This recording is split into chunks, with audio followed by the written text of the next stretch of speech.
Hello, everyone, and welcome to another episode of Speak, Film, and Enter, a podcast where we review and rank movies. I'm Nate. And I'm Adam. And today is day three of our 12 Days of Christmas special segment we are doing just for our YouTube audience because you are very special to us. So if you've missed the other two, which are already out, this is not meant to be a 12 best or a list in any kind of order. It's just 12 movies and specials that we wanted to watch this holiday season, and we wanted to spend 10 to 15 minutes talking about them on the show here. So today, for day three, we are talking about the newest entry for the 12 Days of Christmas, and that is the Guardians of the Galaxy Holiday Special. Yeah. Which just came out on Disney Plus a couple of weeks ago and is something that I've rolled my eyes over many times. But that's before I actually watched it. I mean, Adam, do you really quick want to tell people what it's about? Just because this one's new enough where there's a chance that people might not be aware yet, and we will not be spoiling this one. Pretty much the others we're just assuming people have seen, but this one's new enough where we won't spoil any surprises. Yeah. So the holiday special from Guardians of the Galaxy, Star-Lord, Drax, Rocket, Mantis, and Groot, our Guardians, engage in some spirited shenanigans in an all-new original special created for Disney Plus.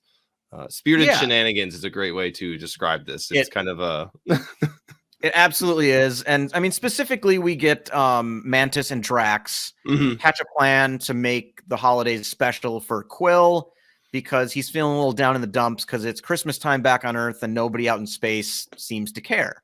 Or is aware. Nobody else is human. Them, or is aware of it, which leads me to, I think, I'm just going to say what I think. Like, there are two songs in this. It's about a 45-minute special. The first one has been in my head since I watched it. I watched this for the first time like a few days ago, and then I watched it again the next day. This is way better than I thought it would be. Dude, the first song is like legitimately good. Like that's going to be the new radio much. Yeah, like people always complain that like, oh, we always get like Mariah Carey's "All I Want for Christmas Is You," or the like 50s like Bing Crosby Maybe stuff. It's Cold Outside, or like some of the really old stuff that's just been on the radio forever, and it's the only thing people know. Like, how come we don't have original Christmas songs? How come nobody can write an original Christmas song? And it's like, this one's in universe, but God, is it good?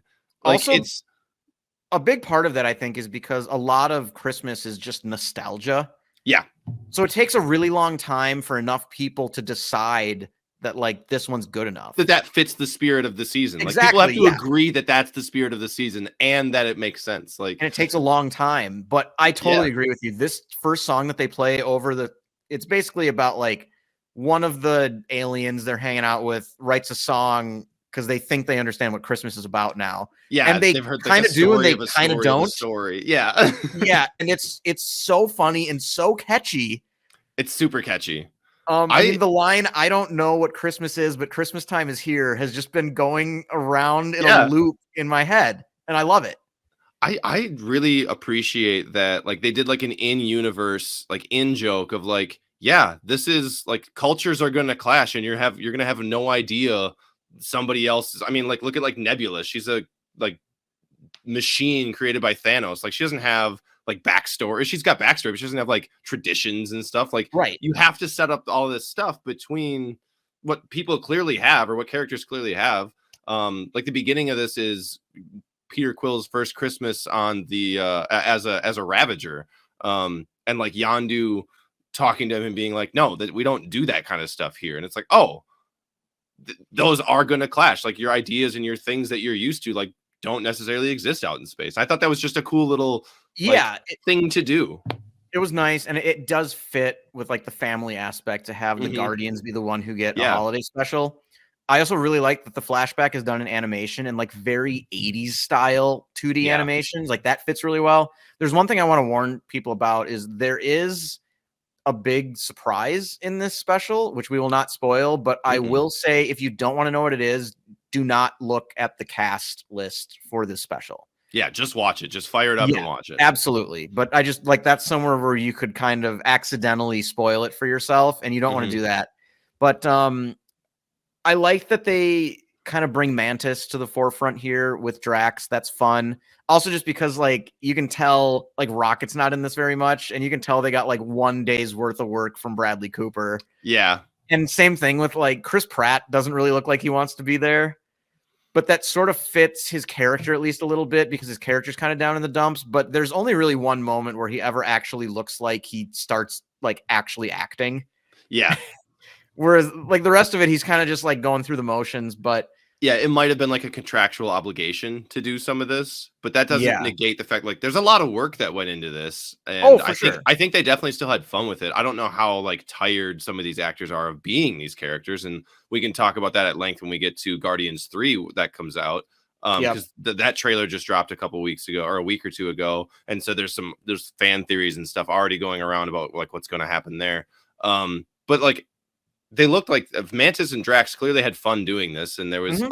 a lot more focus on just them than being like, all right, well, you other actors that have other stuff going on or that are bigger names, like we already know about you, like we don't care, like let's give these people some time, and I thought that was really fun. Yeah, it was definitely fun. And it is hard to talk about kind of some of the best moments without spoiling the thing Mhm. that this ends up being about.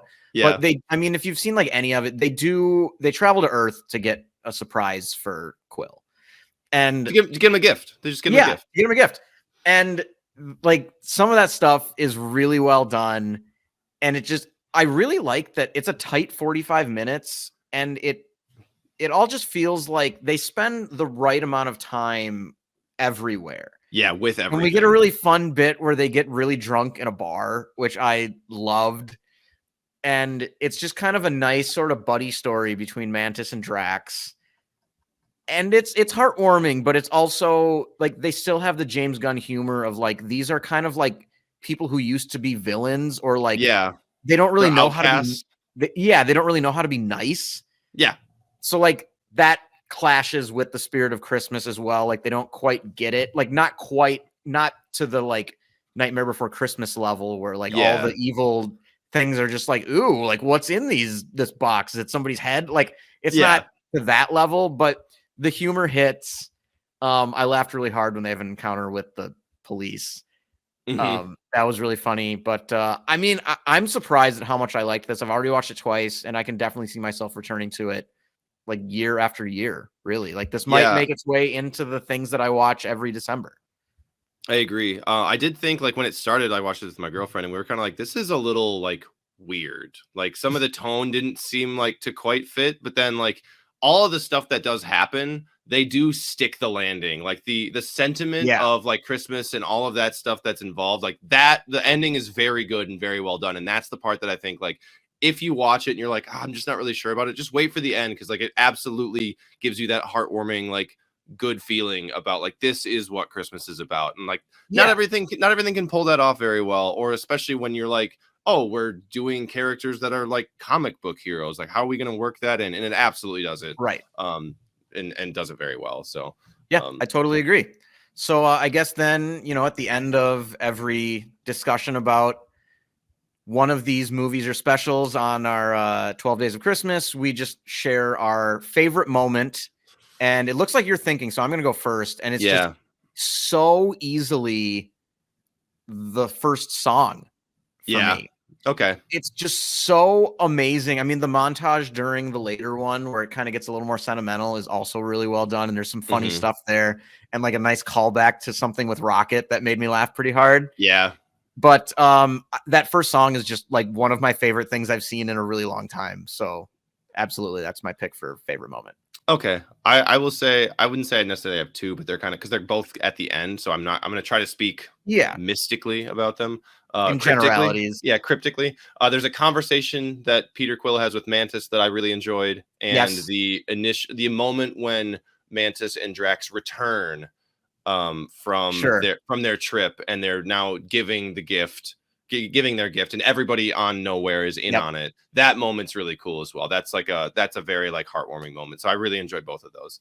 But that's nice. A close second is that first song because like I'm gonna have that on Spotify like for sure. It's great. So yeah. All right, I think that's it. And then Adam, I believe it is your turn to put a wrap on the show. I will. This is day 3 of our 12 days of Christmas. So I just want to say thank you, everyone, for watching and listening this year, and have a happy holiday season.